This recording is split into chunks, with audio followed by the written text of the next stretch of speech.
Chào các bạn, chào mừng các bạn đã quay trở lại với kênh Nhịp Sống Nước Nga DT. Các bạn thân mến, mặc dù đại dịch vẫn đang hoành hành ở nhiều quốc gia trên thế giới, nhưng tại Nga cuộc sống đã trở lại bình yên. Đặc biệt vào ngày 1 tháng 9 năm 2021, theo thông lệ hàng năm, tất cả các trường phổ thông trên toàn Nga đã long trọng tổ chức ngày khai giảng năm học mới. Tất cả các em học sinh đều được phép đến trường. Ngày khai giảng ở Nga cũng là một ngày lễ với cái tên tiếng Nga là Den Znany, có nghĩa là ngày tri thức Nga. Theo quy định, nếu ngày 1 tháng 9 rơi vào chủ nhật thì sẽ được tổ chức vào ngày thứ hai. Đây là ngày rất nhiều tâm trạng đối với các em học sinh. Có em thì rất vui mừng vì được gặp lại bạn bè mà suốt cả mùa hè không gặp. Có em thì lại buồn vì kỳ nghỉ đã hết, lại phải hàng ngày đi học. Có em thì lo lắng không biết cái gì đang chờ đợi mình. Tuy nhiên, bất kể cảm xúc của các em thế nào thì ngày này cũng sẽ là một trong những kỷ niệm đẹp của các em. Đặc biệt đối với các em học sinh mới bước vào lớp 1, vừa được ra khỏi trường mẫu giáo, được khoác ba lô sách vở tới trường, cùng với các anh chị lớn hơn. Các em được mặc quần áo đẹp, trên tay cầm bó hoa đến tặng thầy cô của mình. Các em tất cả vui buồn lẫn lộn, nhưng khi ra khỏi nhà, hòa nhập vào các bạn, thì tất cả mọi thứ đều tan biến, chỉ còn lại là những tiếng cười đùa náo nức. Các em đi thành từng hàng dài, từ các sân nhà, đi ra lối phố với những bộ com lê nhỏ xinh, những chiếc nơ trắng, những dải duy băng sáng trên bím tóc, những chiếc cặp mới xinh đẹp và những đôi giày bóng bẩy. Ngày khai giảng là ngày được mong đợi nhất đối với những em lần đầu tiên bước vào ngưỡng cửa nhà trường. Theo truyền thống, vào ngày này, các nghi lễ dành riêng cho đầu năm học được tổ chức tùy thuộc điều kiện của các trường học. Nhưng các em học sinh lớp 1 được chào đón với sự trang trọng đặc biệt nhất. Buổi lễ khai giảng có cả các tiết mục ca nhạc của thầy trò tự biên. Sau đó các em vào lớp học bài học đầu tiên của năm mới. Năm nay có 17 triệu học sinh Nga sẽ ngồi vào bàn học, trong đó gần 2 triệu học sinh vào lớp 1, cao hơn 90.000 so với năm 2020. Năm học sẽ bắt đầu theo định dạng truyền thống, tức là toàn thời gian, nhưng phải tuân thủ các yêu cầu phòng chống dịch bệnh. Trong điều kiện thời tiết cho phép, các hoạt động ngoại khóa vẫn được tổ chức ngoài trời. Đối với các trường đại học, 98% sẽ bắt đầu năm học với toàn thời gian tại trường. Bộ Giáo dục và Khoa học nhấn mạnh rằng phải tuân thủ quy định phòng dịch trong các ký túc xá. Và, tất nhiên, mọi người đều có quyền có mặt trong lớp học, bất kể học sinh đã được tiêm phòng hay chưa. Điều này cũng áp dụng cho tất cả sinh viên nước ngoài tại Nga. Ở Nga, cấp phổ thông các em được học 11 năm bao gồm bậc tiểu học được học 4 năm, bậc trung học cơ sở là 5 năm và bậc trung học là 2 năm. Sau khi kết thúc năm học lớp 11, các em phải thi tốt nghiệp, sau đó tùy thuộc một số trường, các em sẽ phải thi tiếp một số môn để vào đại học. Còn đối với các em học sinh chuyển cấp, như từ tiểu học lên trung học cơ sở, các em không phải thông qua thi tuyển, trừ những em quá yếu, nhưng hầu như không có. Vì ở Nga các em không phải chịu nhiều áp lực học, các em có thể học cả ngày ở trường, vừa học vừa tham gia các hoạt động ngoại khóa, tối về nhà gần như không phải học gì thêm.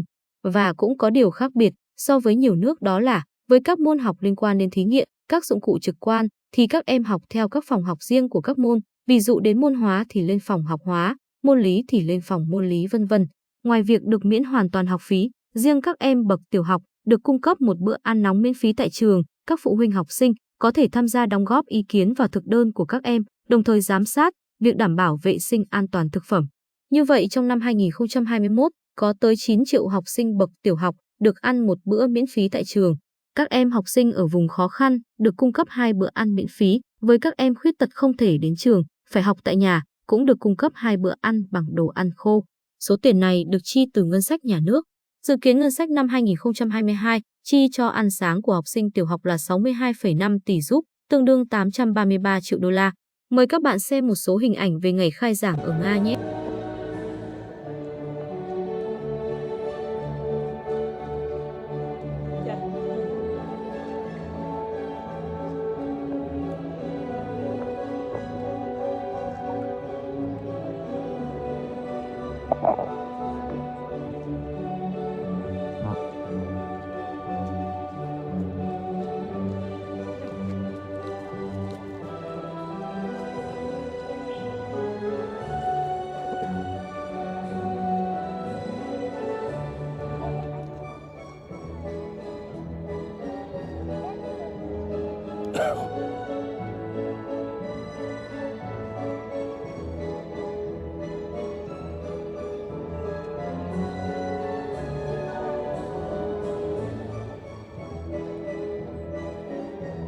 Mình quay rồi mình không ấy tên được nhỉ? Tên á, bà gắn này, ví dụ chẳng hạn như là ví dụ bố muốn gắn tên cho mẹ này, gắn cho thì bà Hằng này là bà Hằng xem được này. Nói chung là Không nghiện.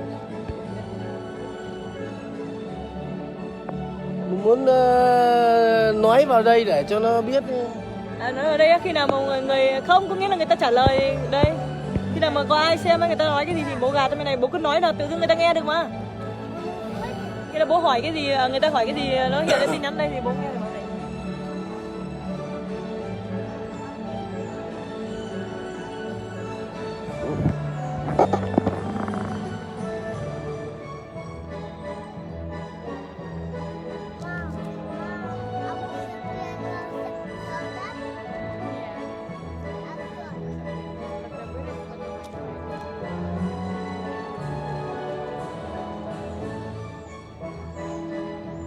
Con này cấp 2, cấp 3 này. Con này là cấp 2, chắc cấp 2, cấp 3 đấy, cấp 3 còn đi cấp 3. Chắc là lớp 9, lớp 10 gì đấy. Nó cũng chẳng biết đâu.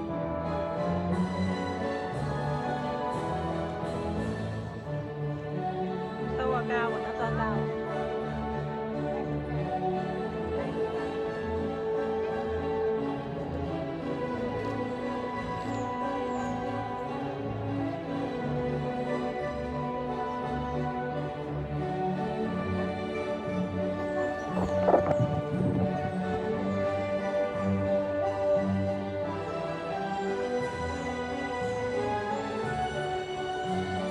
Chào thì làm nhá. Sau này con đi học cũng như này này. Rồi, hello.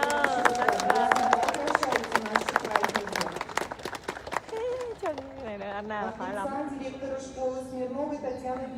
Cái này là chuẩn là khoái lắm. Наших 11-классников, педагогов, родителей с Днем Знаний. Ребята, учитесь с удовольствием. Пусть новый учебный год будет самым успешным. Всем здоровья, добра и с хорошими пожеланиями в Новый год.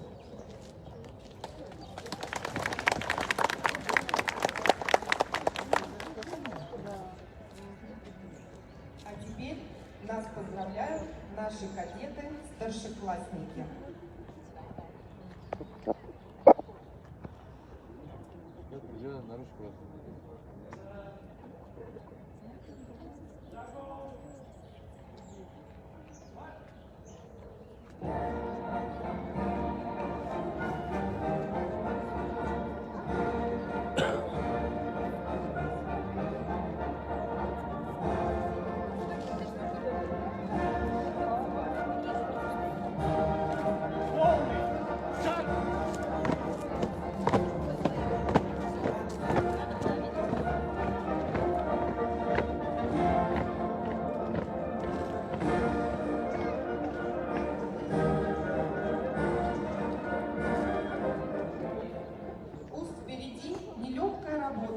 И даль еще не пройденных дорог. Но неспроста сегодня для кого-то впервые школьный прозвенит звонок. Это первый звонок.